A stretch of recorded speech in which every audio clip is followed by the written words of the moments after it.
गाजीपुर जनपद के जखनिया विधानसभा के जखनिया के समाजवादी पार्टी के कार्यालय पर 10 अक्टूबर को ही समाजवादी पार्टी के वरिष्ठ नेता रामपुरेश गौड़, अवधेश उर्फ राजू, पूर्व ब्लॉक प्रमुख गरीब राम सहित काफ़ी संख्या में समाजवादी पार्टी के कार्यकर्ताओं और नेताओं ने आज उनके पहली पुण्यतिथि पर उनके चित्र पर पुष्पांजलि अर्पित कर उनकी पहली पुण्यतिथि धूमधाम से मनाई।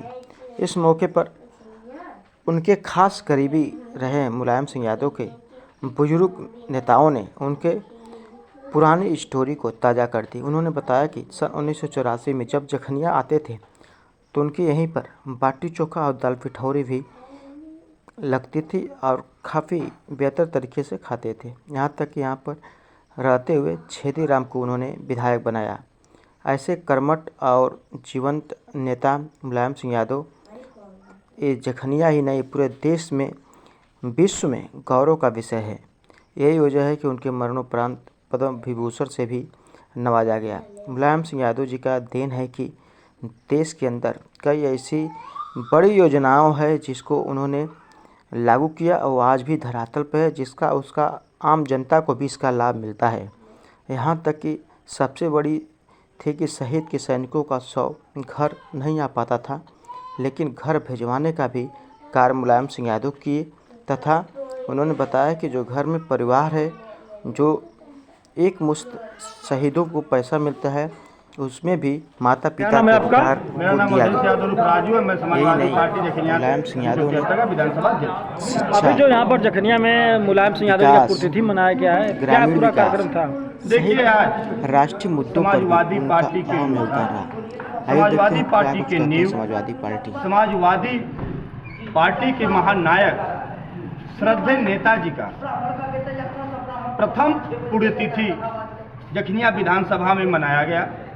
इसमें हम लोगों ने समाजवादी पार्टी के महानायक श्रद्धेय नेताजी के जीवनी पर प्रकाश डाला गया।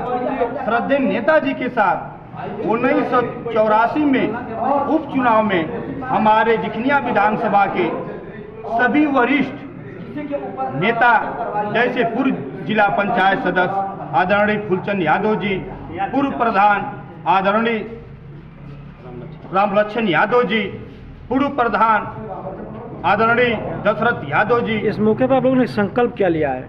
इस मौके पे हम लोगों ने श्रद्धेय नेताजी के पुण्यतिथि पर यह संकल्प लिया है कि श्रद्धेय नेताजी और श्रद्धेय नेताजी के पुत्र समाजवादी पार्टी के राष्ट्रीय अध्यक्ष माननीय अखिलेश यादव जी को नीतियों को और नेताजी को नीतियों को जन जन तक पहुंचाने का काम करेंगे और दबे कुचले मजलूम मुख्य आवाज को बुलंद करने का काम किया जाएगा। और इस देश और प्रदेश में जो तानाशाही सरकार चल रही है, इस सरकार को 2024 में श्रद्धेय नेताजी के पुण्यतिथि पर हम समाजवादी पार्टी के लोग कसम खाते हैं कि इस सरकार को उखाड़ फेंकने का काम करेंगे। अभी कार्यक्रम में आपके देवरिया सहित कई जगहों के मुद्दा भी उन लोगों ने उठाया था, क्या था पूरा मुद्दा? देखिए, मैं पहले आपसे पूछना चाहता हूं, आप लोग देश और प्रदेश के चौथे स्तंभ माने जाते हैं और आज तक समाजवादी पार्टी की सरकार में चाहे श्रद्धेय नेताजी की रहे हो, चाहे समाजवादी पार्टी के राष्ट्रीय अध्यक्ष माननीय अखिलेश यादव जी रहे हो, आप बताएं कि किस मीडिया वालों पर समाजवादी पार्टी के लोग केस लगाकर जेल भेजने का काम किया। कोई ऐसी पार्टी नहीं है जो चौथे स्तंभ माने जाने वाले पर केस लगाए। और आप देख रहे हैं वर्तमान में देश और प्रदेश में चौथे स्तंभ हमारे देश और प्रदेश के आवाज़ों को, दबे कुचले की आवाज़ों को थाना से लेकर तहसील तक बुलंद करने का काम करते हैं। आज यही सरकार, यही देश और प्रदेश की सरकार उन्हें जेल में डाल के यह दिखाना चाहती है, डराना चाहती है कि हमारे देश और प्रदेश में कोई गरीब और दुबले के सहायता न करे। नहीं, उसके साथ भी यही रहस्य होगा जब देश के चौथे स्तंभ के साथ हो सकता है, तो आप मीडिया वाले आप बताइए कि देश और प्रदेश में आम जनता के साथ क्या होता होगा। देश की मीडिया वालों के लिए आखिरी संदेश क्या देना चाहेंगे? मैं देश के मीडिया वालों से यही कहना चाहता हूं, कब तक आप गोदी मीडिया बनकर रहेंगे? आप अपनी आवाज़ों को बुलंद करिए। आपके पीछे पूरा देश और पूरा प्रदेश है। आपके पीछे हमारे आने वाले नस्लें, हमारे आने वाले देश के प्रदेश के जो नौजवान हैं, वो मीडिया पर एक विश्वास और आस्था रखता है कि कहीं न कहीं मीडिया वाले, चौथे स्तंभ वाले हमारी आवाज़ को बुलंद करेंगे, हमें रोजी और रोटी दिलाने का काम करेंगे। मैं मीडिया से कहना चाहता हूं, आपको पीछे हटने की जरूरत नहीं है। इस समाजवादी पार्टी आपके साथ खड़ी है, चाहे उसके लिए जो भी करना हो समाजवादी पार्टी के लोग करने के लिए तैयार है। मैं मीडिया वालों के साथ हूँ। अभी देखा गया है कि 5 मीडिया के घर पे छापा पड़ा है ईडी का, इसके बारे में आप क्या कहेंगे? देखिए, मैंने वही आपसे पूछा था और यही मैंने कहा कि आप देख रहे हैं कि कोई भी सरकार रही हो, जब मीडिया वालों के ऊपर मुकदमा और जेल भेजने का काम किया है, तो वह सरकार देश और प्रदेश से खत्म होने का काम किया है। और वही आज इस जालिम सरकार, हिटलरशाही सरकार भाजपा अपना रही है। इसे भी देश और प्रदेश से जाना तय है, ये भी जाएगी, क्योंकि ये चौथे स्तंभ पर हाथ उठाई है। इसे ये पता नहीं कि चौथे स्तंभ में हमारे देश और प्रदेश में हमारी और आपकी आवाज़ों को एक दूसरे तक पहुंचाने का काम कर रहा है। ऐसा ही काम भुड़कुड़ा पुलिस भी की है, एक सुरेश चंद्र पांडे पर फर्जी मुकदमा ला दी है, क्या कहना चाहेंगे? देखिए, मैं आपसे बता देना चाहता हूं, भुड़कुड़ा एक थाना ही नहीं, पूरे उत्तर प्रदेश में अगर आप किसी गरीब का कोई मकान अगर ढा रहा है या उसके द्वार पे कोई दीवार मार रहा है, अगर आप एसडीएम महोदय के पास जाते हैं, मैं कहना चाहता हूं एसडीएम महोदय और कोतवाल महोदय से और महोदया से, तो वो लोग ने सीधे एक लाइन में लिख देते हैं एसडीएम महोदय, एसएसओ भुड़कुड़ा, एसएसओ सादियाबाद काम को रोके।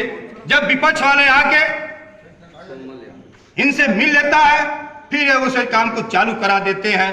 तो मैं कहना चाहता हूं प्रदेश में बैठे इस जालिम सरकार से कि इन अपने, मैं तो इन्हें वर्दीधारी और एडीएम नहीं मानता, मैं तो कहता हूं इस भाजपा के एक नेता हैं, उनके प्रचार करते हैं। आप देखते होंगे जब समाजवादी पार्टी के लोग थाना या तहसील में जाते हैं तो उनके साथ अनदेखी होती है। अगर वो कह देता है कि ये गलत है, तो वही बीजेपी के नेताओं ने बैठकर गलत काम को भी कराने का काम करते हैं। और जब समाजवादी पार्टी की सरकार थी तो नेता यही करते थे कि जो सही हो, अध्यक्ष, थाना अध्यक्ष महोदय या डीएम महोदय, आप वही करिएगा, चाहे वो किसी भी पार्टी का हो। मगर इस सरकार में देखने को मिल रहा है कि वो भाजपा का है तो उसका काम होना चाहिए, वो चाहे जितना भी गलत हो।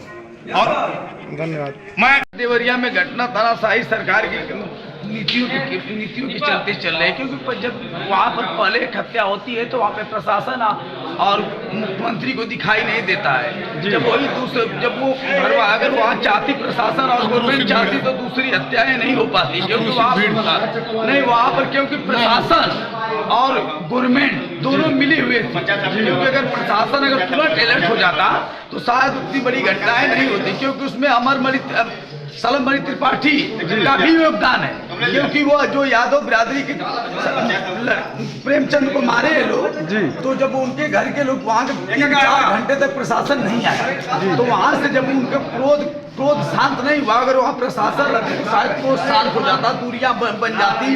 वहाँ पे प्रशासन खुद चाहकर भी घटना को करवाया है। अगर प्रशासन चाहता तो वहाँ पे घटनाएं नहीं होती, क्योंकि उसमें पूरे गवर्नमेंट का साजिश थी।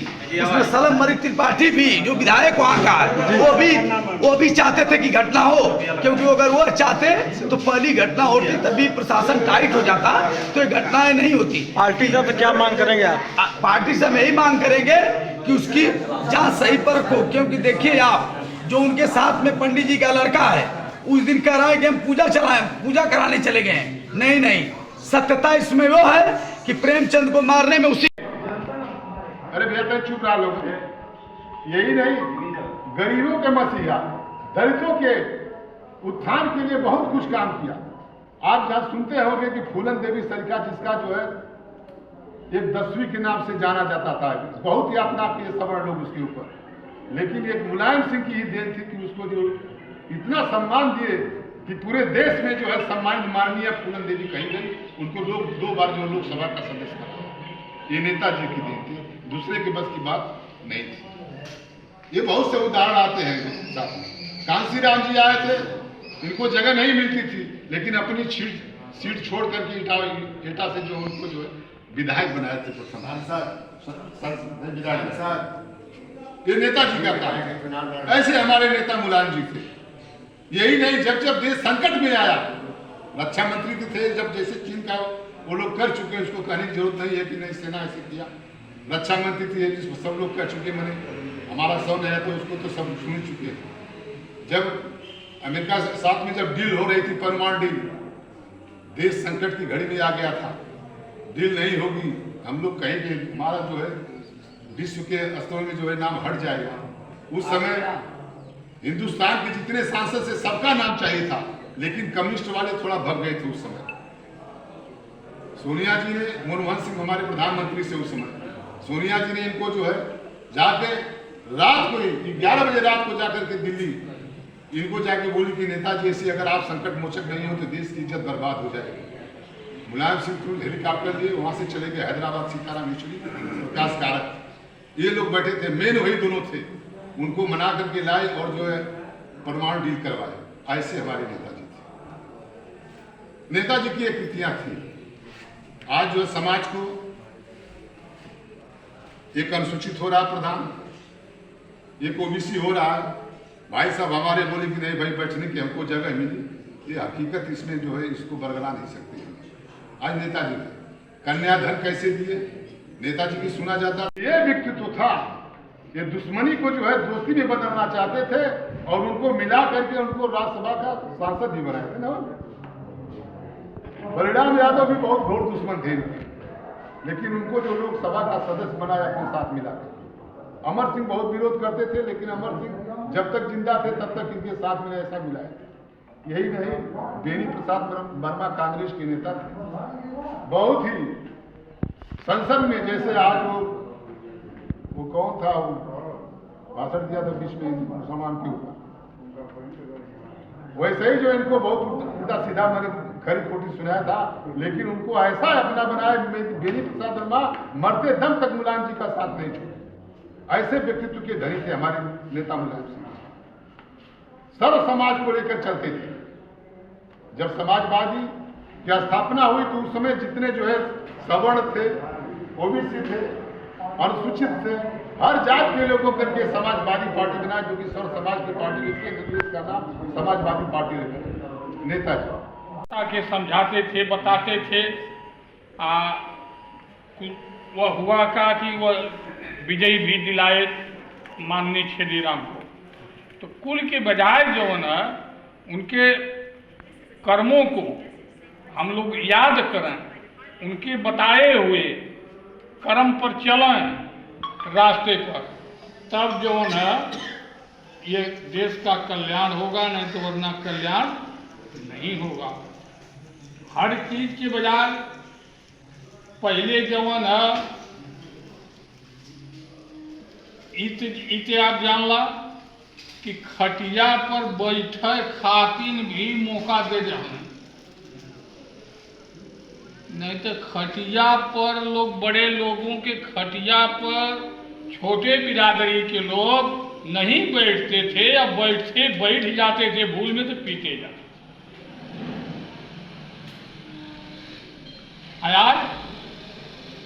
आज तो वो बतावत बाणी की मुड़वारी जाके न बैठा केहू न बोलने वाला बात। तो वो किसकी देन है? माननीय मुलायम सिंह की देन है, चौधरी चरण सिंह की देन है। कुल के बजाय जो न इनके बताए हुए राह पर हम लोग को चलना 5 कदम बहुत जरूरी है। तब ये गरीबों का छोटे बिरादरी का नहीं कल्याण होगा, नहीं तो वरना कल्याण नहीं होगा। अब उसके बजाय जो न चौधरी साहब के पक्का चेला थे, लेकिन तो चौधरी साहब से ढेर आगे काम किए। हर चीज की बजाय जो न गरीब भैया के नाम देखा था बड़ा दिन पर आए। मैं आज इनके पुण्यतिथि पर मैं बस इतना हिम्मत करके आई हूँ। मेरे घर में भी कुछ ऐसे प्रॉब्लम थे, इनके भी झलक दिखाई देंगे कि पदचिन्हों पर हम चलने का काम करेंगे। और मैं सभी समाजवादी साथियों से एक ही बात कहूँगा बार बार कि नेताजी के किए हुए कर्मों पर आप लोग ध्यान देते हुए समाजवादी आंदोलन को हमेशा लड़ते रहिए। और ये तो हमेशा सरकार आती और जाती रहेगी, लेकिन नेताजी जो कर दिए हैं वो शायद कोई दूसरा नेता पैदा नहीं होगा। इस चीज़ को आप लोग ध्यान दे दीजिए। अब मैं समाजवादी पलटन सभी समाजवादी साथियों का एक तरफ से आप लोग को नाम सभी समाजवादी साथियों का सम्मान करते हुए मैं नेताजी की पुनः चरणों में श्रद्धा सुमन अर्पित करते हुए जय समाज।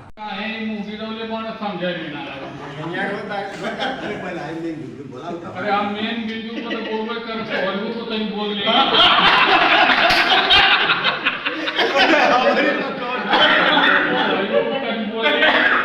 हमारे